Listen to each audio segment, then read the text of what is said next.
Hello, my name is Keaton Delano. I am a human development major and an education minor. This is my content analysis, which I've chosen to title A Galovich Story. This name might not quite make sense to you yet, but it will in a couple of slides. I do want to preface that there might be a little fire alarm chime in the audio. That's just because our fire alarm is not fixed. So if you do hear that, please disregard it. It is a bit loud, so sorry about that. So jumping straight into it, the relationship that I'm going to focus on for this content analysis is within a broader show named Shameless. It's Showtime's comedy drama series.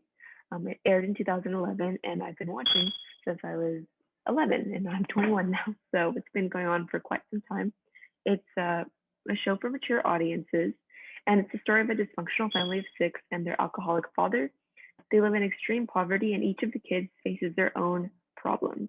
The show is, as the title suggests, very shameless. None of the characters claim to have morals, nor do they claim to, be the most like correct person. There's a ton of interesting relationships and very dynamic characters in the show, but particularly the ones that I want to focus on for this content analysis are going to be Ian and Mickey and the relationship that the two share.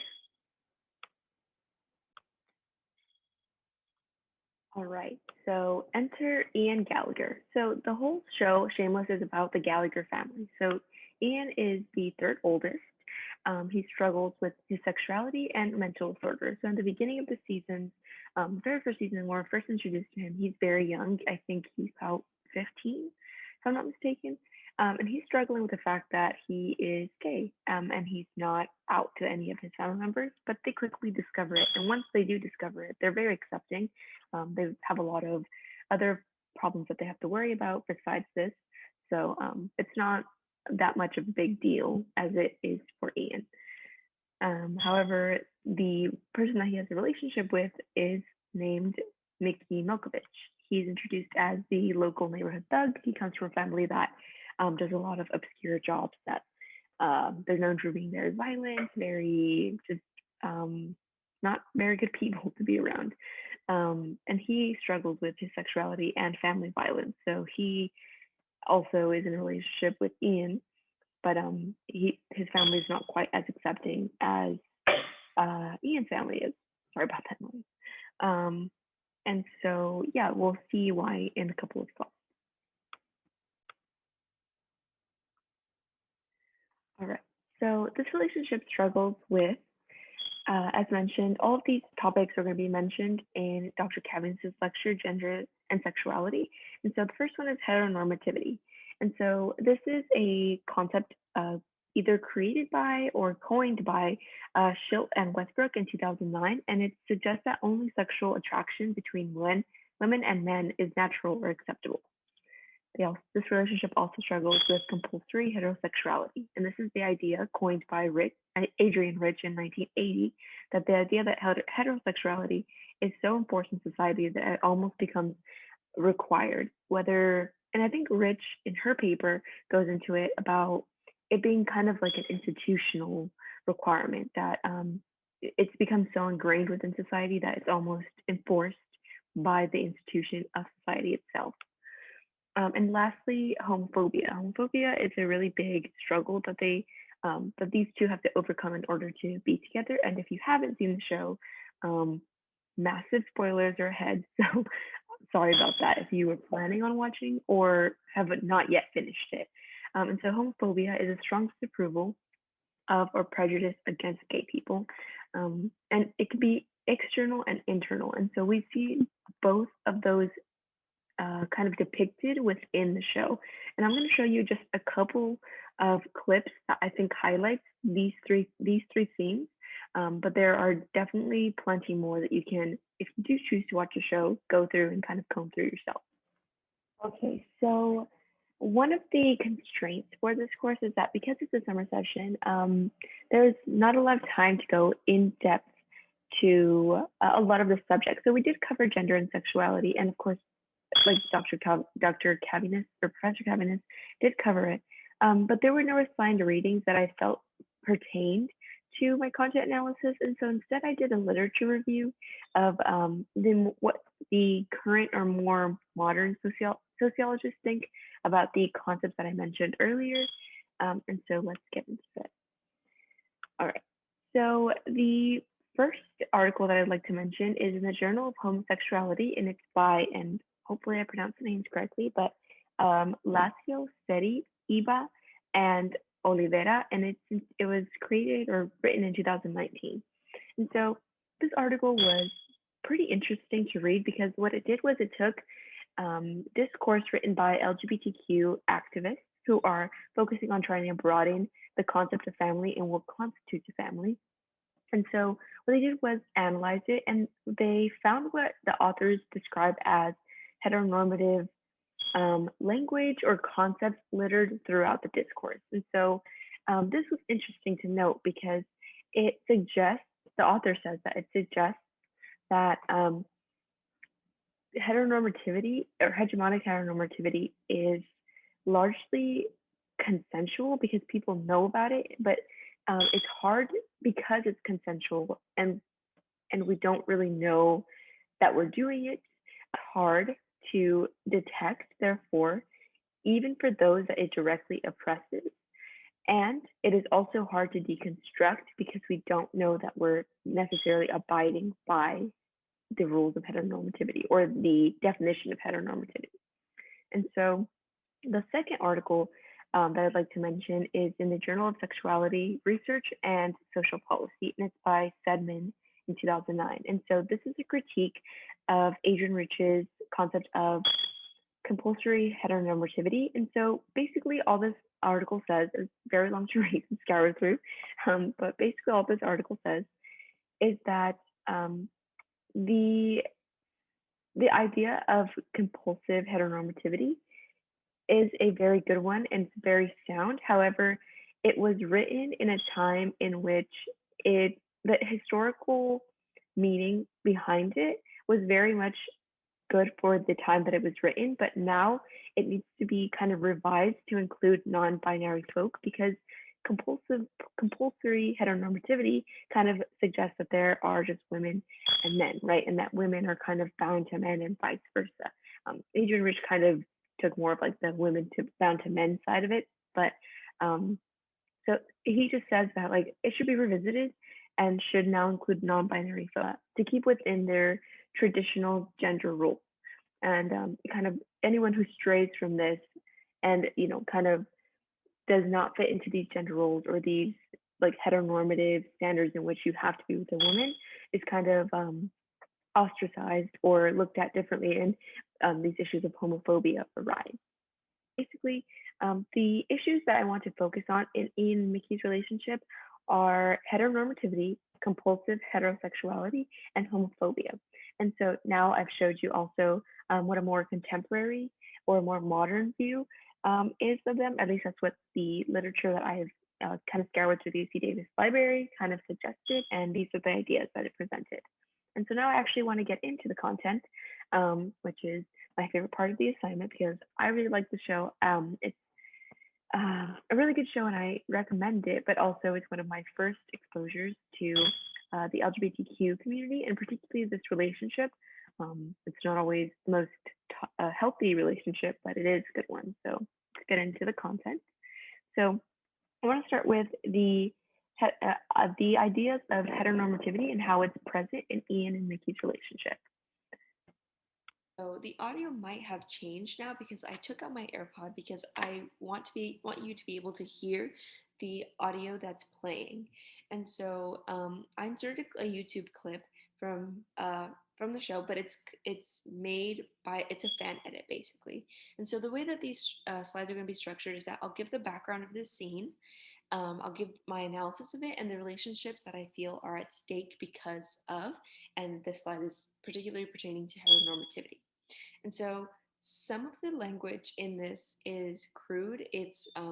Not very, it's not a very, they're just offensive terms for people who are members of the LGBTQ IA plus community. And so I do want to warn you, and that's why I included a background. And so you don't have to watch the scene. I'll be uploading this on YouTube, so go ahead and just skip past the scene. And the background is self-explanatory. It's really all you need. And so, without further ado, I'll present the clip to you now.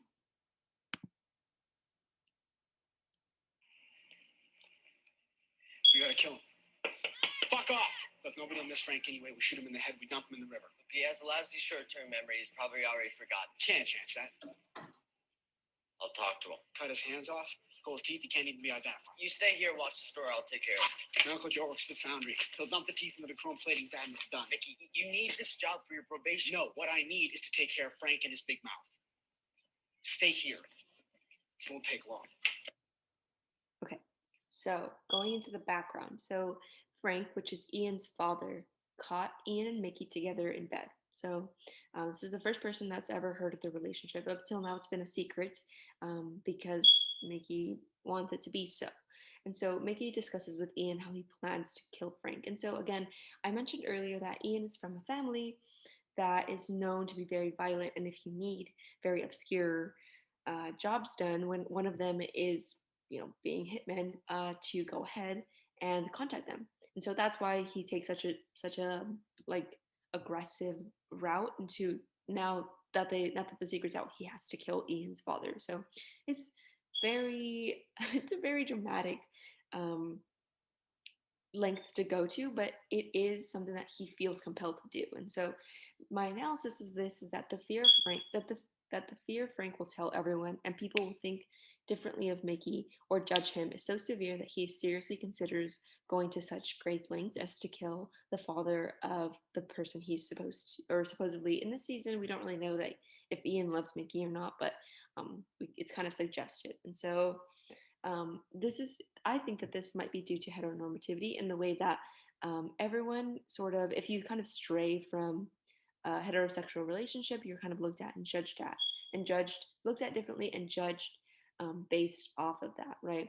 And so the relationships at stake here, because I kind of want to relate it back to social relationships, is Mickey and society, right? If the secret gets out that he is in a relationship with Ian, right, in a homosexual relationship with Ian, um, he feels that this might tarnish his relationship with society and Mickey and his financial security. So I don't know if you caught that, but Mickey or Ian says to Mickey that then he needs this job for his probation, right? And so Mickey does not care. He does not care about the job. He only sees one goal, which is to basically eliminate the threat to his relationship with society, which is right now Frank. And of course, the another relationship is Mickey and Ian. Frank is Ian's father. How are you going to continue a relationship if this happens? And so I want to remind you again that this show is a drama, so that's why the the links are very dramatic. But still, I think it's a good depiction of heteronormativity within their relationship. Compulsory heterosexuality. All right, so this is the voluntary wedding. Again, I'll play the scene and then we'll discuss. So what are we gonna do? We're gonna tell everyone to leave? Let them get this shit over with and you can wait here for me. Shouldn't take more than an hour, right? Better be ready for round two. You're not seriously going through with this, are you? Why are you acting like I got a choice in this? This is bullshit. Listen to me, Mickey. Your dad is an evil, psychotic prick. You're just gonna let him ruin your life? Grow the fuck up. Don't act like you know a thing about my dad. Fucking kidding me? Not everybody gets to just...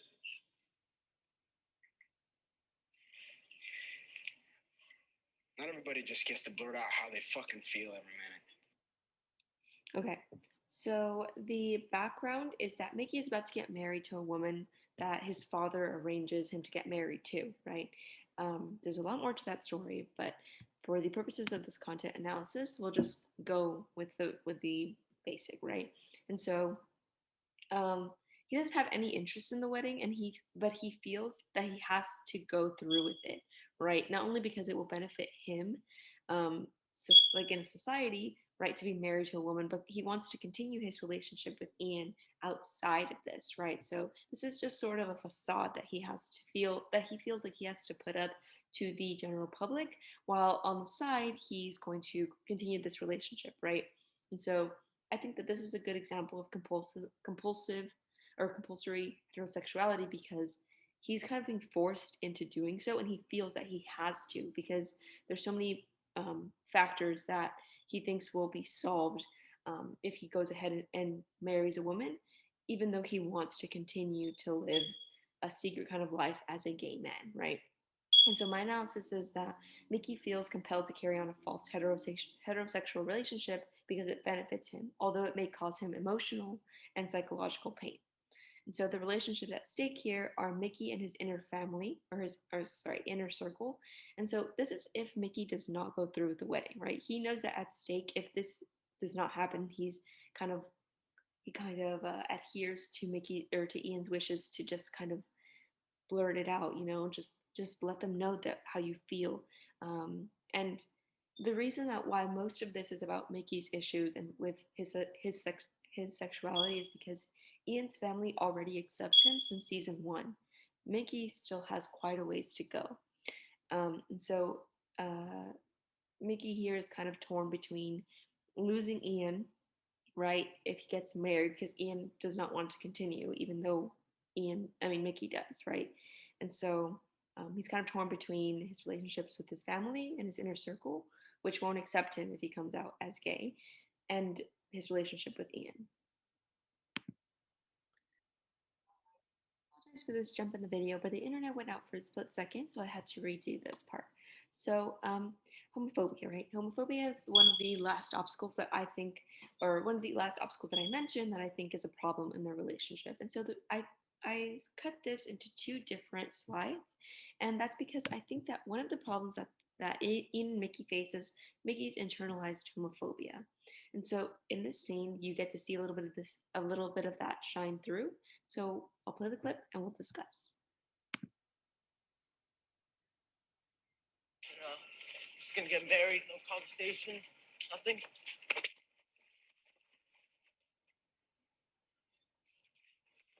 Fuck. You want a fag bash? Make you feel like a man? Come on, go ahead, do it!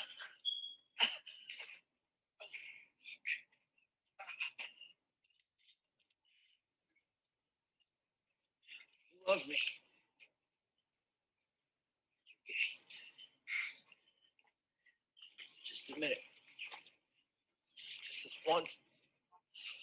Fucking admit it.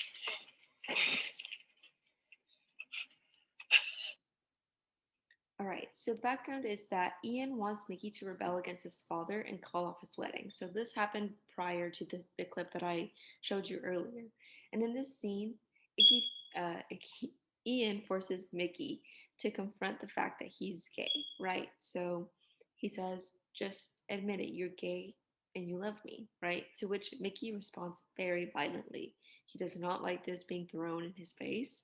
It's not like to be confronted about it because he doesn't want Ian to touch him unless he starts like the initial contact. And so my analysis of this is that when Ian confronts Mickey with his own situation and his sexuality, he becomes violent as he cannot yet tolerate his truth and he does not know how to react.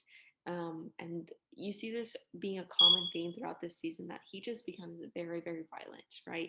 And so the relationship at stake because of his internalized homophobia are Mickey and his family inner circle, again, if he chooses to be with Ian, but also Mickey and Ian. Mickey and Ian are always going to be a relationship at stake for all of these reasons, right?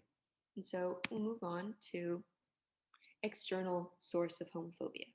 And so here's a scene throughout the entire story, and this is from this very last, most recent season.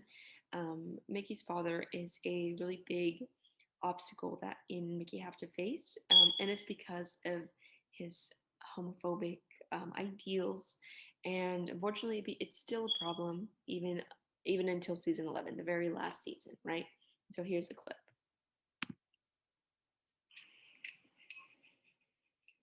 Where'd your butt buddy go? Pick up your next victim. I don't need no nurse. Well, maybe if you weren't such a raging asshole, your family would take care of you, and we wouldn't have to pay someone to be nice to you. Come on. That tastes like dog food. Keep complaining. I will feed you dog food for real. No. Mm-mm. You would have probably made a half decent son. If it wasn't for that whole fudge packer thing. You probably would have made a half decent dad if it weren't for the whole racist, homophobic, beating the shit out of me thing. Okay, so I know that was a lot of crude language. I apologize for that. But again, if you skip to this part of the video, I'm glad you didn't watch the clip. And so Mickey is taking care of his disabled father despite the years of verbal and physical abuse. Even after Ian and Mickey are married, sorry to spoil it, he continues to hold Mickey's sexuality against him. And so my analysis of this is that Mickey's relationship with his father has been destroyed by his father's unwillingness to overcome his homophobic and violent ideals. And so the relationships at stake, it's it's Mickey and his father, right? But at this point of this clip, it's already been destroyed. He has no relationship with him other than being a sort of caretaker for this one instance because he just happens to be the one that lives close by. Um, and so I was reading an article that I will put into the citations page, but basically what the article was doing was that they took, I think, a small sample, I can't remember the number, but a small sample of gay men, and they interviewed them about their experiences with homophobia. And a lot of the men, unfortunately, are in the same circumstances as Mickey, in which their family has, once they kind of came out, their family who was disapproving of them and who had homophobic ideals, such as Mickey's dad, left them. And so this left their partner to take up a lot of the like emotional labor um, that their family would have otherwise done. And luckily, this show doesn't depict that Ian is, has a problem with this, but it is something that that article said was common in men, right? That have come out and kind of face backlash from their family. And so that was it. That was my content analysis.